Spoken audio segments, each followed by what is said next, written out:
اللهم صل على سيدنا محمد وعلى آل سيدنا محمد وبارك وسلم.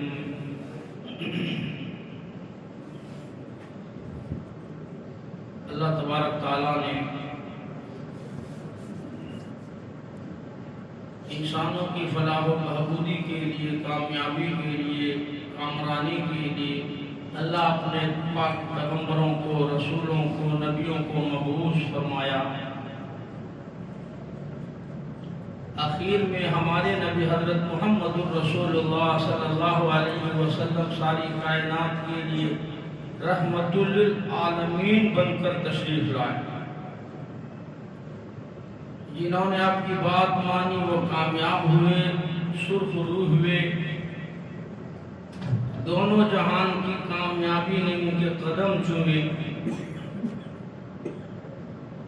اور جو بدبخت بد نصیب تھا انہوں نے مخالفت کی، طرح طرح کی ایذائیں دی، تکلیفیں دی. اسلام کو، مسلمانوں کو، قرآن اور دین کو ختم کرنے کی طرح طرح کی سازشیں بنائیں. جیسے آپ صلی اللہ علیہ وسلم کے زمانے میں سازشیں ہوتی تھی، آج بھی سازشیں ہو رہی ہیں. مختلف جماعتوں میں سازشیں ہو رہی ہیں، مختلف گروہوں میں سازشیں، مختلف پارٹیوں میں سازشیں. کبھی اعلانیہ سازشوں کا اعلان کرتے ہیں، کبھی خفیہ میٹنگ ہوتی ہے. یہ جو ساری چیزیں اب ہم دیکھ رہے ہیں نا اپنی آنکھوں سے، روز مرہ کے جو حوادث دیکھ رہے ہیں، یہ سب کے سب اسلام اور مسلمانوں کو ٹارگٹ بنا کر کے مختلف قسم کے بل اور قانون اور مختلف قسم کے قوانین بنائے جا رہے ہیں، پاس کیے جا رہے ہیں. اسی لیے اللہ تبارک تعالیٰ نے قرآن مجید کو ابدی کتاب بنایا ہے. یعنی قرآن مخلوق نہیں ہے، یعنی ختم ہونے والی کوئی کتاب نہیں ہے، غیر مخلوق ہے. دنیا ختم ہو جائے گی لیکن قرآن کا ایک ایک حرف اللہ محفوظ رکھیں گے. بل ہوا قرآن مجید، یہ وہ قرآن مجید ہے فی لوح محفوظ. ہم نے اس کے ایک ایک حرف کو محفوظ رکھا.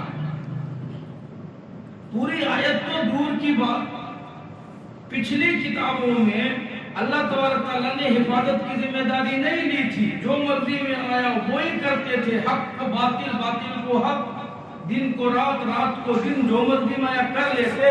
لیکن اس کتاب کے بارے میں اللہ نے فرمایا جائز ناجائز تو بہت دور کا مسئلہ ہے، حرام حلال کا تو بہت دور کا مسئلہ ہے، میں تو ایک نقطہ بھی بدلنے نہیں دوں گا. ساری دنیا مل کر کے دیکھ لے، ساری کوششیں کر لو، لیکن اللہ کے قانون میں کوئی تبدیلی نہیں لا سکتا. لا تبدیل لکلمات اللہ، اللہ کے کلام میں کوئی تبدیلی نہیں لا سکتا. چاہے مشرق و مغرب کے لوگ مل جائیں. حضور اکرم صلی اللہ علیہ وسلم تشریف لائے. مسلمان تھوڑے ہیں، مسلمان کمزور ہیں، بے گھر ہیں، بے در ہیں، بے یار و مددگار ہیں. اور ادھر سارا عرب مل کر کے سازشیں کر رہا ہے. قربان جاؤں پروردگار عالم جل شانہ کو قرآن پر کہ اللہ تبارک تعالیٰ نے ان کی سازشوں کو بھی قرآن مجید میں بیان فرمایا. کیوں بیان فرمایا قرآن مجید میں؟ 1400 سال پہلے جو سازشیں ہوئی آپ صلی اللہ علیہ وسلم اسلام کے، قرآن کے اور مسلمانوں کے خلاف، ان سازشوں کو اللہ نے قرآن میں بیان فرمایا. آج 1400 سال 1500 سال کے بعد جب ہم ان آیتوں کو پڑھتے ایسا معلوم ہوتا ہے یہ آج کے زمانے کی بات چیت ہو رہی ہے.